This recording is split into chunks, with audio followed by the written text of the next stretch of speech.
The zodiac has a long and very interesting history. Evidence for the first anthropomorphic and zoomorphic depictions of the constellations goes back to Bronze Age Mesopotamia. This early zodiac then evolved in different ways and spread geographically over the next 2,000 years, eventually appearing in the Greco-Roman world. In Ptolemaic Egypt, the zodiac was depicted in relief carvings, one famous example being the decoration on the ceiling in the Hathor Temple at Dendera. Now, a new paper published in the Journal of Egyptian Archaeology has detailed the study of a petroglyph in Upper Egypt that may represent the zodiac sign of Capricorn. This is an important find because it's the only Egyptian rock art discovered so far that's thought to depict a zodiac sign.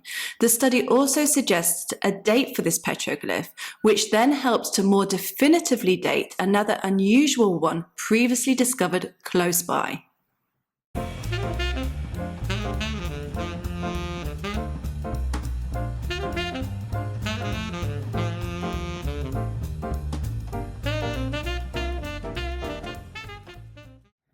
Before we talk about this petroglyph, let's backtrack a little bit to what we know about the history of the zodiac. The ecliptic plane of Earth is the region of the sky along which the sun appears to move against a backdrop of stars over the course of the year. These stars make up what is known as the zodiac, which in modern times is divided into 12 astronomical constellations with anthropomorphic and zoomorphic designations occupying 30 degrees of celestial longitude each. The first use of the zodiac goes back to Bronze Age Mesopotamia. Zodiacal signs first appeared in the Aegean and in Egypt during the Greco-Roman period in the first millennium BCE, and it's thought these were heavily influenced by those in Mesopotamia. The goatfish symbol, which is how the zodiac sign Capricorn is depicted today, first appeared as a representation of the Sumerian god called Enki, although it looked quite different originally. This god, who was known as Ea in Akkadian, was associated with fertility, wisdom, water, and craftsmanship. He was often shown as a bearded man with a horned cap and water pouring from his shoulders. Small fish depicted in these water streams have been identified as being part of the carp family, and archaeologists have found evidence at Sumerian temple sites for the ritual offerings of carp. Sometimes offering scenes showed Enki alongside goat bearers. However, the goatfish hybrid image first appeared on cylinder seals excavated from and dating to the Neo-Sumerian period between 2112 and 2004 BCE. This symbol was usually depicted as a combination of the four quarters and horns of a goat with the scaled body of a carp. I found this example here on the British Museum website because there isn't one in the images featured in the paper, although it's not that easy to see the goatfish. This greenstone cylinder seal shows a worshipper before a water god, probably Ea, who's wearing a horned headdress and holding a vase with two water streams pouring out from it containing fish. This god is seated on a throne and has his feet resting on a goatfish. A crescent moon can just about be perceived above him. Further down, an inscription was erased and replaced with two crossed lions beneath a crescent moon.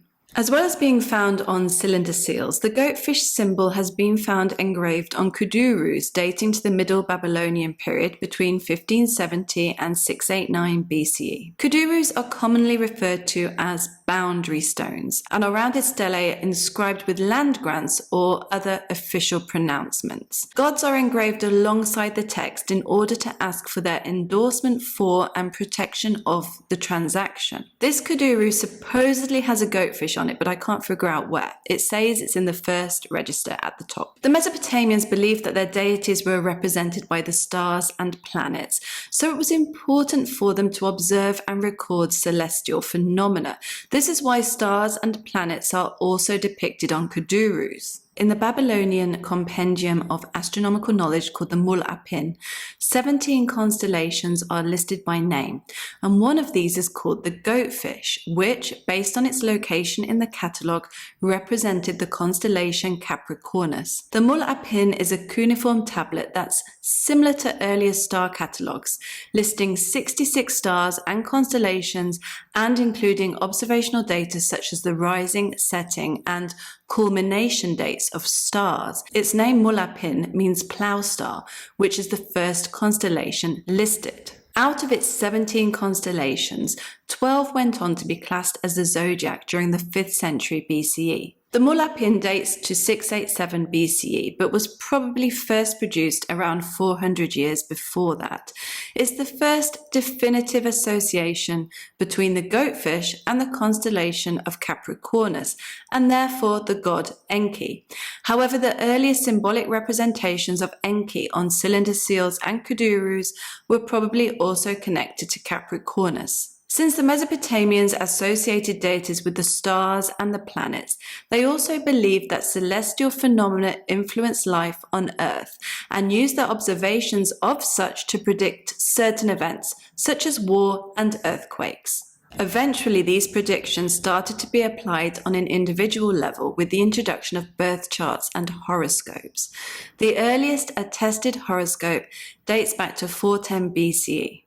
In ancient Mesopotamia, astrology and astronomy were intimately connected. It's thought that the Greek zodiac was heavily influenced by that of the Babylonians, although it's not clear exactly how much. The 12 Greek zodiacal signs were, at the very least, direct translations of their Babylonian equivalents, albeit with some adaptations. In Greek mythology, the goatfish eventually became associated with the god Pan. The earliest recorded Greek representations of the zodiac come from Ptolemaic Egypt in the 3rd century BCE. One of these is an astronomical text, and the other is an ostracon inscribed in Demotic with the 12 zodiac signs. Later depictions include relief sculptures of the zodiac on the ceilings of Egyptian Ptolemaic temples, including the Temple of Monti and Ratawi at Armant and the Temple of Hathor at Dendera. The one in the Temple of Monti and Ratawi didn't survive.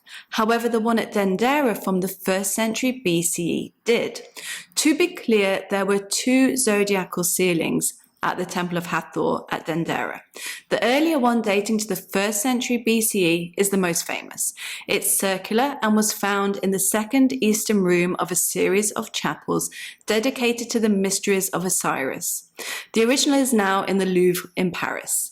A second zodiac ceiling is rectangular and situated in the pronaos of the hypostyle hall. It dates to around 80 years later during the Roman period. The Capricorn sign in the earlier representation is similar to how it was shown in Mesopotamia, with one extended and one folded foreleg.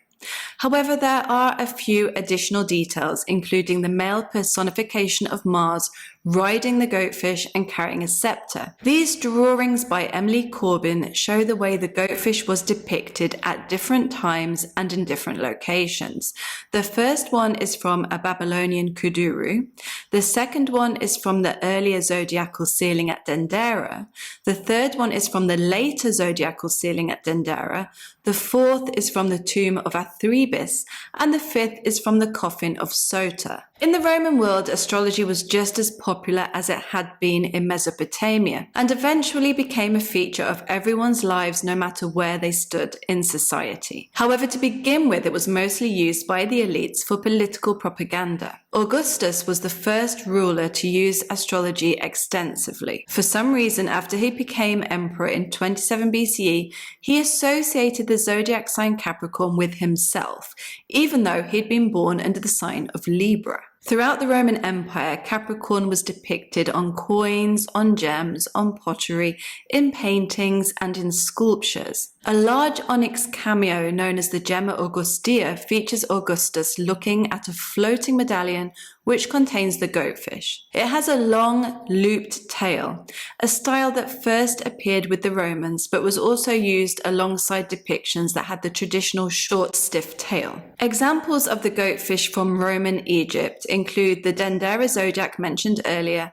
and a block in the Temple of Isis at Shenshur showing the goddess Nut stretching herself out over the stars which include the constellation of Capricornus represented as a stiff-tailed goatfish. A zodiacal ceiling in the hypostyle hall of the Temple of Khnum includes a goatfish with both forelegs stretched out and short horns. Other zodiacal ceilings from that period that didn't survive are mentioned in the texts of early travellers to the country. The ceilings of some private tombs were also decorated with the zodiac during the Roman period in Egypt. One of the most interesting examples comes from the tomb at Athribis, which I mentioned earlier when comparing its representation of Capricorn with others.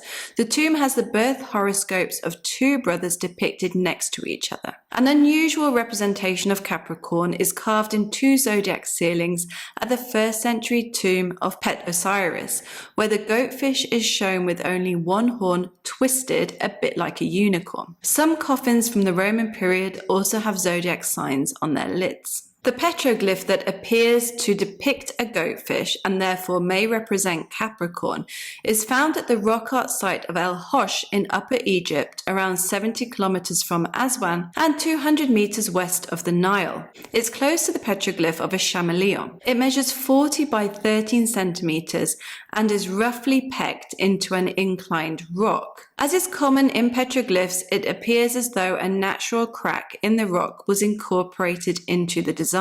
The petroglyph looks like it was made up of the head of a mammal with either 2 ears or 2 horns and a small beard attached to a scaled torso with a fanned tail and 2 short legs.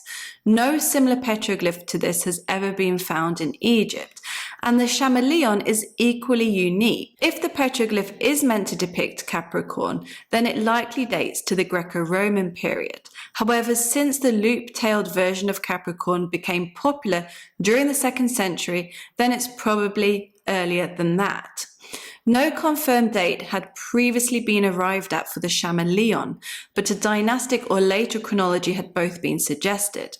Its location relative to the goatfish and its style mean that they were most likely contemporary with one another. Some scholars have put forward the hypothesis in the past that the zodiac arrived in Egypt directly from Mesopotamia rather than via Greece, so it's possible that the petroglyph is even earlier than Greco-Roman. However, there's little evidence at this time to support that. Other rock art at El-Hosh has been more firmly dated to the Greco-Roman period, such as a group of people, one carrying a spear, standing before a kneeling figure. Overall though, compared to other rock art in Egypt, the goatfish and the chameleon are unusual in their style and execution. Since desert people use the stars for navigating at night, the goatfish may simply have been made by a traveller to represent the constellation Capricornus. However, it's more likely that whoever carved it did so to depict the astrological sign of Capricorn. During the Greco-Roman period, horoscopes were used in Egypt by people from all levels of society. At the site of Oxyrhynchus, papyri were found detailing horoscopes, and these vary in terms of quality and extent. This shows that both elite and non-elite people were commissioning horoscopes. The goatfish sign would have had a broad distribution across Egypt, being featured on monuments as well as portable objects such as coins and gems. Whoever created the petroglyph is likely to have been at least aware of zodiac signs, if not even more familiar with them than that. That's it. Thank you for watching. Let me know what you think about this paper in the comments. Please don't forget to hit the like button, and I'll see you next time.